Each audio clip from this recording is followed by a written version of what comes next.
کارا صاحب آپ کو کیا نظر آتا ہے یہ جو بیانیہ آپ لوگوں کا بیانیہ یہ نظر آتا ہے ہمیں, and correct me if I am wrong, کہ ہم پی ڈی ایم میں تھے لیکن اصل جو وزارتیں ہیں یا اصل ڈرائیونگ سیٹ ہے وہ پی ایم ایل این کے پاس تھی, ہمارے پاس تو فورن منسٹری تھی, 2-3 اور چیزیں تھیں, تو ہمارا تو ہم نہیں بلیم اس کا شیئر کرتے.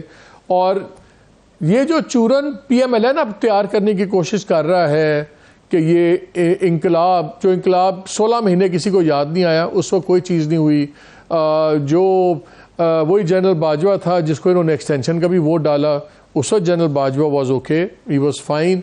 تو آپ کو سمجھ آ رہی ہے کہ پی ایم ایل این کا کیا ہے, انتخابی کیا ہے, کیا سین ہے؟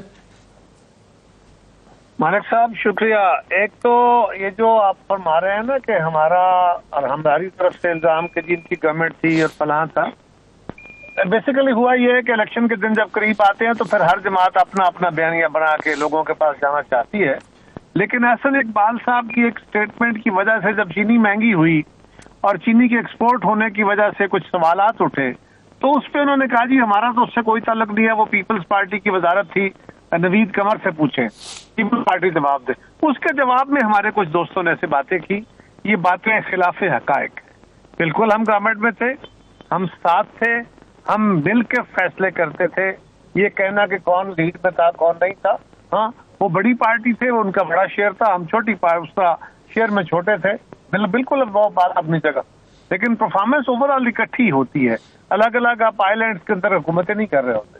دوسرا جو پاکستان کے اندر مہنگائی کا فیکٹر ہے, بلا شبہ بہت مہنگائی بڑی ہے, عام آدمی کی زندگی بہت تنگ ہے. لیکن کیا یہ مہنگائی ساری دنیا میں بڑی ہے یہ صرف پاکستان میں بڑی ہے؟ تو اس کا انٹرنیشنل بھی ایک ہی افیکٹ ہے کہ اگر امریکہ میں بھی تیل کے ریٹ دگنے ہو گئے ہیں, یورپ میں بھی دگنے ہو گئے ہیں, وہاں بھی بجلی مہنگی ہوئی ہے, وہاں بھی کھانے پینے کی چیزیں مہنگی ہوئی ہیں, وہاں تو ریاستیں بڑی امیر ہیں, وہ تو انٹروین کر سکتی ہے, وہ تو سارے کام کر کے لوگوں کو. اس میں کائرہ صاحب ایک ڈیٹا شیئر کر دیتا ہوں. ابھی جو رپورٹ آئی ہے, جو 46 ممالک ہیں ہمارے خطے میں, ہماری مہنگائی اور ہماری سب چیز سب سے زیادہ بڑی ہے, ہماری کرنسی کی گراوٹ سب سے زیادہ ہوئی ہے, کسی سے کمپیریبل بھی نہیں ہے. آپ کی بات ٹھیک ہے, تھوڑا فرق ہر جگہ پڑا ہے, لیکن جتنا سنگین یہاں پہ گراوٹ ہوئی ہے کہیں پہ نہیں ہوئی. اور امریکہ چھوڑیں, ہم اپنے خطے کی بھی بات کر لیں, وہاں پہ بھی ہمارا برا حال ہے. میں اس پہ بھی کرتا ہوں بات. دیکھیے ایک بات یہ بھی ہے کہ ہمارے خطے میں جو کچھ ہوا, پاکستان کے اندر جو کچھ ہوا, پاکستان میں مہنگائی یقیناً بہت بڑی ہے. مالک ہمارے خطے کے کسی ملک کو افغانستان والے حالات کا سامنا ہے؟ وہاں پہ کیا ڈیموکریسیز کو یہی چیلنجز ہیں جو ہمارے ہاں ہیں؟ آج بھی طالبانائزیشن نے جو تباہی ہمارے لیے بنائی ہوئی ہے, اور پھر اوور دا ایئرز, کسی ایک دور میں نہیں, اوور دا ایئرز ہمارے ہاں ڈیٹیریشن ہوتی آئی ہے, اور آج آ کے کلمینیٹ ہو گئی ہے. ڈری ہوئی ریاستیں حکومتیں بیٹھی ہوتی ہیں, اور پھر ہم کرتے کیا ہیں؟ ہماری حکومتوں کو آسانی سے پیسے ملتے رہے, ہم وہ ایزی منی لے کے استعمال کرتے رہے, بھلے وہ امداد کی صورت میں, بھلے وہ قرضوں کی صورت میں. آج جب اپنے پاؤں پہ سر آپ یہ کہہ رہے ہیں کہ جو اس وقت ملک کی حالت ہے اس میں پی ایم ایل این اور پیپلز پارٹی برابر کی شریک ہیں, کیونکہ آپ دونوں نے ہی حکومتیں کی ہیں نا. سو آپ دونوں نے نہیں صرف ہم دونوں نے نہیں کی. اس کے بعد آپ پرویز مشرف کی حکومت کو نکال دیں گے کیا؟ نہیں, وہ تو ہے ہی, وہ تو شامل ہیں ہی سارے. نہیں مالک, نہیں ایسے نہیں ہے, نہیں, ان کا میجر رول ہے. باجوہ کو ووٹ میں نے, جنرل باجوہ کی ایکسٹینشن کا ووٹ میں نے دیا تھا کہ آپ نے دیا تھا؟ وہ بھی حقیقت ہے. وہ ووٹ جس طرح عدالت نے 19ویں ترمیم ہماری شاہ رگ پہ انگلی رکھ کے کرائی تھی, اسی طرح کی ایکسٹینشن ہوتی رہتی ہے. یہ تو کوئی آپ کو بتانے سر نہ شاہ رگ پہ انگلی رکھوائے, چھوڑ دیں, سیاست چھوڑ دیں, ریزائن کر دیں, پھر کیوں کرتے ہیں؟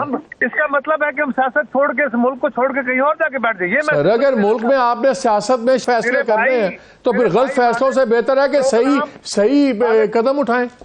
نہیں مالک, اگر میں نے بیٹھ کے پروگرام کرنا ہو تو یہاں میں یہی باتیں کروں گا, لیکن اگر میں نے فیصلہ سازی میں داخل ہونا ہے تو پھر میں نے پاسبلٹیز کو دیکھ کے چلنا ہے کہ اس کلیش کا مجھے فائدہ ہے یا میری ریاست کو یا مجھے نقصان ہے, میرے انسٹیٹیوشنز کو فائدہ ہے کہ نقصان ہے.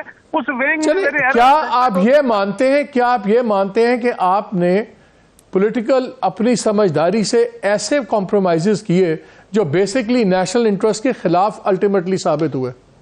دیکھیے غلطیاں نیت کی نہیں ہونی چاہیے مالک, حالات مجبوریاں بے شمار ہوتی ہیں. آپ کے اپنے، آپ تو آزاد لوگ ہیں، آپ کو خود کتنے کتنے کمپرومائز کرنے پڑے. کیوں کیے میڈیا نے وہ کمپرومائز؟ اس لیے کہ آپ نے اپنی آزادیوں کو کچھ بحال رکھتے ہوئے جتنی سپیس بن سکتی تھی اسی میں کھیلنا تھا. مختلف ادوار میں اب آپ لوگوں کو مجبوراً کرنا پڑا، وہ ویل نہیں تھی. یہ میاں صاحب کا بیان آپ کو سمجھ آ رہا ہے کیرا صاحب؟ پھر میں زبیر صاحب سے پوچھنا چاہ رہا ہوں، میاں صاحب کا بیان سمجھ آیا ہے؟ یہ جو انتقامی بیان آیا میاں صاحب کا بیان، اگر میں ایک اینگل سے دیکھتا ہوں تو یہ بات اپنی جگہ درست کہ پاکستان کی تاریخ تو یہ ہے اور کہیں سے اس کی کریکشن ہونی ہے. اب اس کے کریکشن کے کیا رنگ ہو سکتے ہیں؟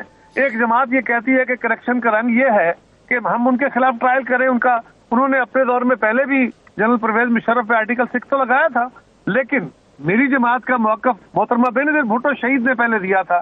انہوں نے کہا تھا، COD میں بھی لکھا تھا کہ بھائی ایک ٹروتھ اینڈ ریکنسیلیشن کمیشن کے سٹائل پہ ایک کمیشن بناؤ اور سارے اپنی اپنی غلطیوں کا، گناہوں کا جو اقرار کریں اور آگے بڑھنے کے لیے کوئی وے فارورڈ دے. لیکن آپ کو یہ نہیں لگتا کہ میاں صاحب اوور کانفیڈنٹ ہو گئے؟ ان کو یہ لگ رہا ہے کہ کیونکہ اس وقت PMLN ہی واحد آلٹرنیٹو ہے پنجاب میں PTI کو، اس لیے وہ انڈسپینسیبل ہو گئی ہے ان کی پارٹی نئے پاور ایکویژن میں، تو جو مرضی کہیں، جو مرضی چاہیں، ان کی شرائط پہ اب آگے چیزیں چلنا ہوگا سب کو.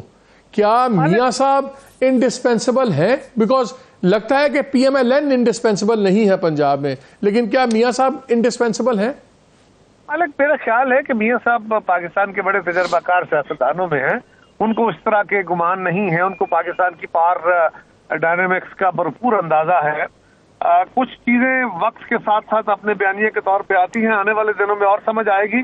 ابھی میں میاں صاحب کے بارے میں کوئی زیادہ بات اس لیے نہیں کر رہا کیونکہ میرا پہلے ہی آپ ماحول گرم کرانا چاہتے ہیں. روز ہمارے سے سوال کر کے کوئی میں غلطی سے بیان دے دوں گا، پھر آپ اس کو اٹھاؤ گے، کیرا نے یہ کہہ دیا، پیپلز پارٹی نے یہ کہہ دیا، پھر وہاں سے کوئی گولی چل جائے گی اس کے جواب میں ہماری طرف سے، تو یہ ٹریگر ہو جائے گی. نہیں، ہم سمجھنے کی کیرا صاحب، ہم سمجھنے کی کوشش کر رہے ہیں سیریسلی کہ آپ بڑے سمجھدار ہیں، آپ پہلے بڑے سمجھدار ہیں، آپ کو سمجھانا ہم نے. جو میاں صاحب کا یہ ٹرینڈ آیا ہے، جو انتقامی بیان ہے واٹ ایور، اور جو خوفناک ایک وہ ہے کلیش کا، انہوں نے کہا کہ جی بیسکلی آگے چلیں، یہ یہاں تو بہت گرینڈ کمپرومائز بھی ہو سکتے ہیں. ظاہر ہے وہ بات کر رہے تھے عمران خان کا فیوچر اور سب کچھ. تو میاں صاحب، اور پھر انہوں نے کافی لمبی ہسٹری بھی کی کہ جی کلیشز کہیں کسی کو بھی فائدہ نہیں پہنچایا.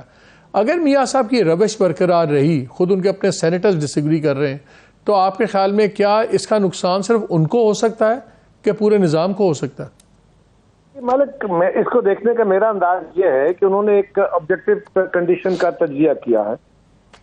اس کا ایک اینگل یہ ہے کہ یہ لڑائی ہے، تصادم ہے اور یہ پاسبل نہیں ہے اور اس سے کوئی بہتری نہیں ہوگی.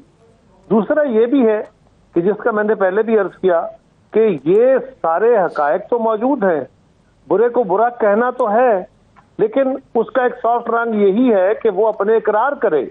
اگر نیلسن مینڈیلا نے ان کو بتایا تھا کہ جنروسٹی سیاستدان کا سب سے بڑا ہتھیار ہے، تو جنروسٹی کے ساتھ تھی کہ اس نے ٹروتھ اینڈ ریکنسیلیشن کمیشن بنایا تھا.